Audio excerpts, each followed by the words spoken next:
जी, अस्सलाम वालेकुम। उम्मीद है कि आप तमाम दोस्त खैरियत से होंगे और आज का दिन भी ट्रेडिंग के हवाले से अच्छा गुज़रा होगा। माशाल्लाह से आज भी मार्केट ने बहुत अच्छा परफ़ॉर्म किया। गुज़िश्ता 2-3 दिन से मार्केट जो है वो बहुत अच्छा परफ़ॉर्म कर रही है। लेकिन देखना ये होगा कि मार्केट की ये जो मूव है, क्या ये स्टेबल मूव साबित हो सकती है? ये कल भी हमने बात की थी कि अगर अगले चंद दिनों में मार्केट को इलेक्शन के हवाले से कोई खबर मिलती है, तो ये जो मूव है मार्केट की, ये यकीनन जो है वो स्ट्रॉन्ग हो सकती है और मार्केट दोबारा से 49 तक जा सकती है। लेकिन बहरहाल ये कहना जो है वो अभी कबल-अज़ वक़्त होगा। इस वक़्त जितनी भी पोज़ीशंस हैं हमारी, उसको हमें स्टॉप लॉस के साथ लेकर ही चलना चाहिए। आज मार्केट ने माशाल्लाह 400 पॉइंट्स डाले। 400 पॉइंट्स डालने में जो मार्केट का वॉल्यूम का किरदार रहा, वो बहुत अहम होगा। क्योंकि वजह ये है कि जितना इंटरेस्ट मार्केट में लोगों का होगा, उतना ही हम ये कह सकते हैं कि ये जो मूव है, ये स्ट्रॉन्ग हो सकती है। लेकिन अनफॉर्च्यूनेटली अगर आप ज़रा गौर फरमाइए कि आज का वॉल्यूम और जुमे वाले दिन का वॉल्यूम जो है, ये एग्ज़ैक्ट सेम नज़र आ रहा है आपको हिस्टोग्राम के अंदर। इसका मतलब ये है कि इस वक़्त जो मार्केट की जो मूव है, ये किसी खबर के इंतज़ार में है। यानी कि आप यूँ कह सकते हैं कि लोगों ने अपनी पोज़ीशंस ज़रूर बनाई हैं, लेकिन एक मुख्तात रहते हुए, मुख्तात अंदाज़ में बनाई हैं और वो इंतज़ार कर रहे हैं किसी न्यूज़ का जिस तरह से कि मैंने आपसे गुज़ारिश की, एक बात। दूसरी बात ये है कि मार्केट चूँकि अभी जो है वो अपने 30 आरएसआई से ऊपर उठी है, तो यहाँ से अभी मार्केट के अंदर थोड़ा 50 तक जाने तक जो सूरत-ए-हाल है वो स्टेबल रह सकती है। अगर न्यूट्रल ज़ोन से मार्केट जो है वो वापस आती है या आरएसआई 50 पर पहुँचती है और मार्केट को कोई खबर नहीं मिलती, तो देन वहाँ से हमें वापसी नज़र आ सकती है। इसलिए स्टॉप लॉस बहुत ज़रूरी है। अब चलते हैं वापस और फिर इंशाल्लाह कैंडल को दोबारा से डिस्कस करेंगे। 400 पॉइंट्स की इज़ाफ़े के साथ जो मार्केट में सर्किट ब्रेकर की पोज़ीशन है, वो आज माशाल्लाह से 4 कंपनीज़ अपर कैप हैं, लेकिन काबिल ज़िक्र कोई कंपनी या काबिल ज़िक्र वॉल्यूम जो है, वो हमें नज़र नहीं आ रहा। ये बार-बार जो है इसको इंडिकेट मैं इसलिए कर रहा हूँ कि अगर आपने भी कोई पोज़ीशन बनानी है, तो आपका भी जो वॉल्यूम है, वो कम होना चाहिए। अगर आप समझते हैं कि आपने किसी कंपनी के 500 शेयर खरीदने हैं सॉरी अगर आप किसी कंपनी के 5000 शेयर खरीदना चाहते हैं, तो इस वक़्त 500 या 1000 से ज़्यादा की पोज़ीशन लेना नहीं बनती। जब मार्केट आपको इजाज़त दे, तो फिर यकीनन आप भी इंक्रीज़ कीजिए। आगे चलते हैं और बात करते हैं लोअर कैप की। लोअर कैप में भी यकीनन कोई काबिल ज़िक्र कंपनी और काबिल ज़िक्र वॉल्यूम नहीं है। तो एक मार्केट के अंदर एक मिला-जुला सा रुझान है। एक हवाले से ये अच्छी बात भी है कि हर तरफ जो है वो हमें थोड़ी-सी मूवमेंट नज़र आ रही है। ना ये कोई स्पेसिफिकली किसी एक सेक्टर में मूव नहीं बनी। मसलन अगर हम ये देखें, तो ये पूरा का पूरा जो आज का ये जो पहिया है हमारा, ये जो गोल रंग का दायरा है, इसमें अगर आप ये देखिए ग्रीन कलर का ये जो सॉरी दायरा है, इसमें आपको तकरीबन-तकरीबन कमोबेश तमाम सेक्टर्स ही परफ़ॉर्म करते हुए नज़र आ रहे हैं। ये बहुत अच्छी बात है। मुख्तलिफ़ कंपनीज़ जब थोड़े-थोड़े से पॉइंट्स डालती हैं, चाहे वॉल्यूम कम ही क्यों ना हो, लेकिन हमें उसमें कम से कम इंटरेस्ट नज़र आता है लोगों का कि लोग पोज़ीशन बना रहे हैं। और ये उम्मीद की एक किरण जो है ये साबित हो सकती है। लिहाज़ा ये गुज़िश्ता 2 दिन से और ख़ास तौर पर जिस वक़्त मार्केट ने 45,000 की सपोर्ट लेके वापिस आने की थोड़ी-सी कोशिश की थी, तो मैंने उस वक़्त भी ये गुज़ारिश की थी कि 45,000 का लेवल बहुत अच्छा लेवल है, स्ट्रॉन्ग लेवल है, यहाँ से उम्मीद की जा सकती है। तो हमें एक कैंडल मिली, आज दूसरी कैंडल मिली है, लेकिन मुझे उम्मीद है कि आने वाले दिनों में ये वॉल्यूम भी इंक्रीज़ हो सकता है और कैंडल भी हमें अच्छी देखने को मिल सकती हैं, अगर इलेक्शन कमीशन की तरफ से या सुप्रीम की कोर्ट की तरफ से इलेक्शन के हवाले से कोई बात सामने आ जाती। लेकिन ये ज़हन में रखिएगा कि अगर इलेक्शन कमीशन की तरफ से या किसी के भी हवाले से कोई पॉज़िटिव न्यूज़ नहीं आती, तो ये वॉल्यूम जो है, ये बढ़ सकता है नेगेटिविटी की तरफ और ये जो 7-800 पॉइंट्स मार्केट ने गेन किए हैं, ये वाक़ई वापस 45,000 पे जा सकती है। इसलिए 45,000 का आपका स्टॉप लॉस ज़रूर होना चाहिए। आगे चलते हैं।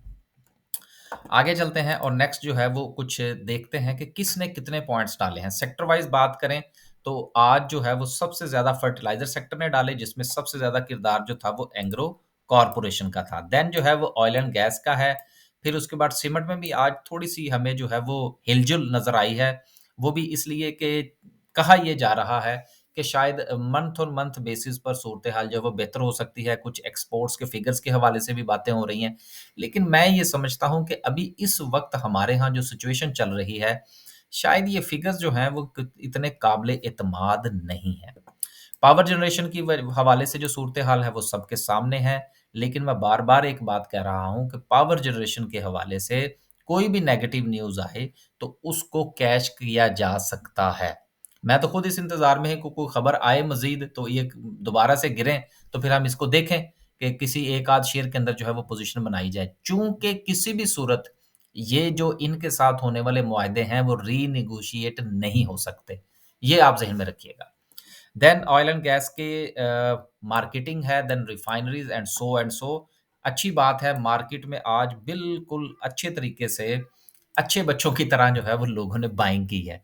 लेकिन देखते हैं कि ये कितनी स्टेबल रह सकती है। आगे चलते हैं जी और बात करते हैं इंडिविजुअल कंपनीज़ की। एंग्रो कॉर्पोरेशन ने बहुत अच्छा परफ़ॉर्म किया, आज 50 पॉइंट डाले। ठीक है, इतना बड़ा शेयर है लेकिन मार्केट देखें चली भी तो कितना है ना, कुछ ख़ास नहीं चली, वॉल्यूम नहीं लगे। तो इस सूरत-ए-हाल में 50 पॉइंट बहुत अच्छे पॉइंट्स हैं। हबको बहुत अच्छे पॉइंट्स डाले। कोलगेट पामोलिव जो है वो इस वक़्त जिस जगह पर ट्रेड कर रहा है, वहाँ पर इसमें एंट्री नहीं बनती। आगे आप लोग खुद समझदार हैं। ये मैंने बता दिया है, अब आपने अगर लेनी है एंट्री तो आप ले लीजिएगा। देन एफएफसी है। देखें एंग्रो कॉर्पोरेशन का डायरेक्टली ताल्लुक जो है वो सिर्फ़ और सिर्फ़ खाद के साथ नहीं है, ये तो आप सब लोग जानते हैं। लेकिन जो कंपनीज़ जिस तरह से कि एफएफसी हो गई, एफएफबीएल हो गई या इफर्ट हो गई, इनके हवाले से आप ये बात ज़हन में ज़रूर रखिएगा कि इनके ऊपर मैंने गुज़िश्ता चंद दिनों से मैं लगातार इसके ऊपर बात कर रहा हूँ कि किसी भी दिन छुरी चल सकती है और इनको जो सब्सिडाइज़ गैस मिल रही है, उसके ऊपर क्रॉस लगाया जा सकता है।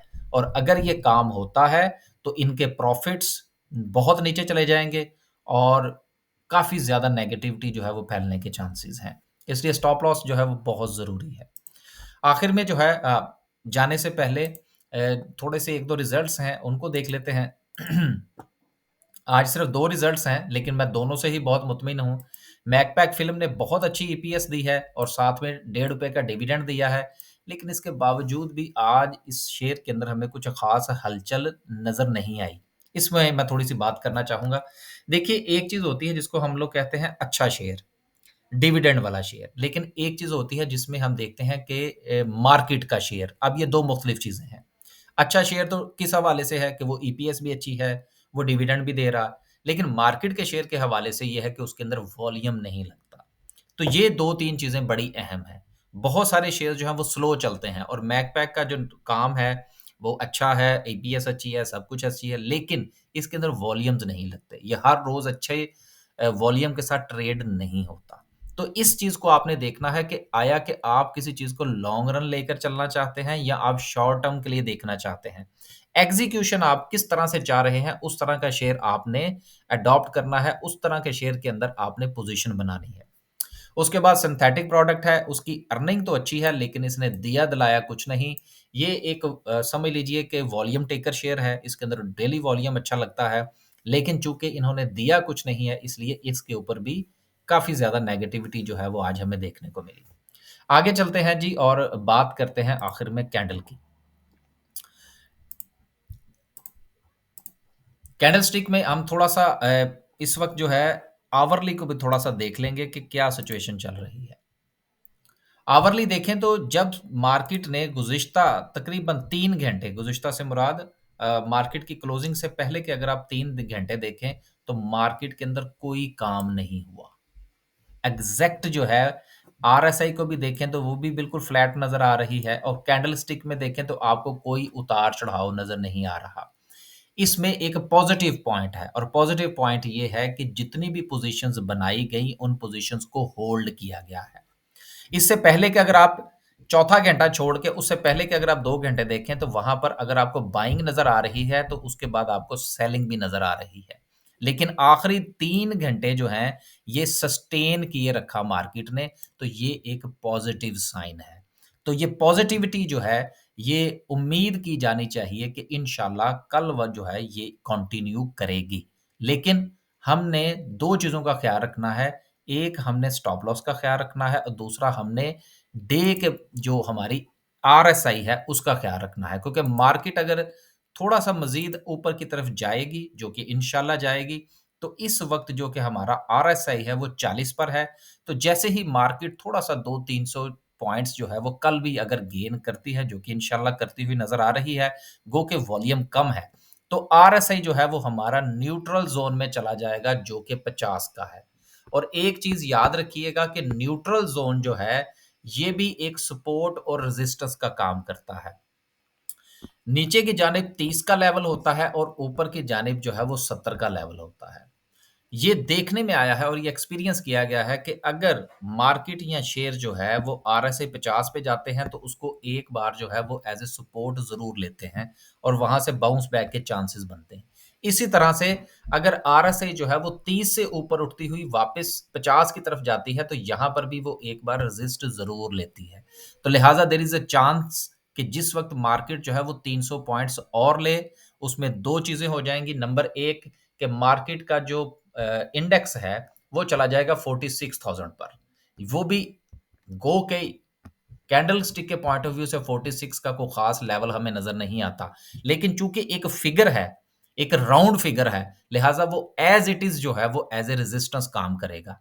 दूसरी बात, आरएसआई जो है वो 50 पर चली जाएगी। तो इन दोनों सूरतों को मद्देनज़र रखते हुए यहाँ पर थोड़ी-सी करेक्शन जो है वो हमें देखने को मिल सकती है। लेकिन कोई बहुत बड़ी करेक्शन जो है वो फ़िलहाल कोई एक्सपेक्ट जो है वो मैं कम से कम नहीं कर रहा। बल्कि मैं पुरुम्मीद हूँ कि अगर थोड़ी-सी न्यूज़ आ जाती है तो मार्केट इंशाल्लाह परफ़ॉर्म करेगी। बस जी, आज के लिए सिर्फ़ इतना ही। खुश रहें, आबाद रहें। आखिर में जो है वो मैं ज़िक्र करता चलूँ कि हमारी सर्विस जो है वो 5 तारीख उसकी आखिरी तारीख है। ये हमारा कॉन्टैक्ट नंबर है। आप इस कॉन्टैक्ट नंबर पर राब्ता फ़रमाइए और हमारे हमसे जो है वो तफ़सीलात ले लीजिए। लेकिन एक चीज़ आप ज़रूर ज़हन में रखिएगा कि हम डे ट्रेड का काम नहीं करते। तेज़ी तरारी हमारी तरफ से कुछ नहीं होती। हमारी तरफ से प्री प्लान्ड जो है वो प्लान होता है जो कि एवरीडे नाइट को हमारी तरफ से दे दिया जाता है दोस्तों को जो कि काम करने वाले हैं। उसके बाद ड्यूरिंग द सेशन अगर हमें कोई चीज़ लगता है कि कुछ मिसिंग हो गई है या कुछ एडिशन करना है या कुछ निकालना है, तो वो साथ-साथ चलता रहता है, लेकिन डे ट्रेड हमारी तरफ से नहीं होती, एक बात। दूसरी बात ये है कि ये हमारी जो बेसिक सर्विस है, इसमें इंडिविजुअली जो है वो इंक्वायरीज़ का जवाब नहीं दिया जाता। ये वो क्लैरिफ़िकेशंस हैं जो गुज़िश्ता काफ़ी दिनों से सवालात मुझे मिल रहे थे, वो मैं दे रहा हूँ। बेसिक सर्विस है, सिर्फ़ ₹2000 फ़ीस है। अगर आप इसको 30 दिन पे भी डिवाइस करें तो कुछ नहीं बनता। ये एक नॉमिनल सी फ़ीस है। लेकिन इसमें हमारी तरफ से बाय, सेल और बहुत ज़्यादा हमारी तरफ से ये नहीं कहा जाता जी कि ठीक है जी, ये 5 शेयर हैं या 8 शेयर हैं जी, ये डेली की बुनियाद के ऊपर आपको बाय और सेल की कॉल दी जा रही हों। ऐसा बिल्कुल नहीं है और हमारे साथ जो क्लाइंट काम कर रहे हैं, उनको बाकायदा तौर पर बताया जाता है कि हमारी ये पोज़ीशन है। इस इस लेवल के ऊपर हमने इस शेयर को बाय कर रखा है। उसको ऐसा बिल्कुल नहीं होता कि एक बंदे ने अगर आज हमें जॉइन किया तो उसको पता ही नहीं है कि हम कल जो है वो हुआ क्या था। उसको जैसे ही रात को मैसेजेस मिलेंगे तो उसको सारा पता लग जाएगा कि हम ऑलरेडी कितने शेयर्स में काम कर रहे हैं। 5 शेयर्स में काम कर रहे हैं, 4 में कर रहे हैं, 3 में कर रहे हैं, 10 में कर रहे हैं, उसमें कौन-सी पोज़ीशन स्टॉप लॉस के साथ है, कौन-सी विदाउट स्टॉप लॉस है, कौन-सी किस लेवल पर खरीदी खरीदी गई है, किसको किस लेवल पर हमने बेचना है। ये सारी तफ़सीलात उसमें शामिल होती हैं। गो के हमारा काम जो है वो स्लो है, ये आप ज़रूर ज़हन में रखिएगा। बस जी, आज के लिए सिर्फ़ इतना ही। खुश रहें, आबाद रहें। अल्लाह हाफ़िज़।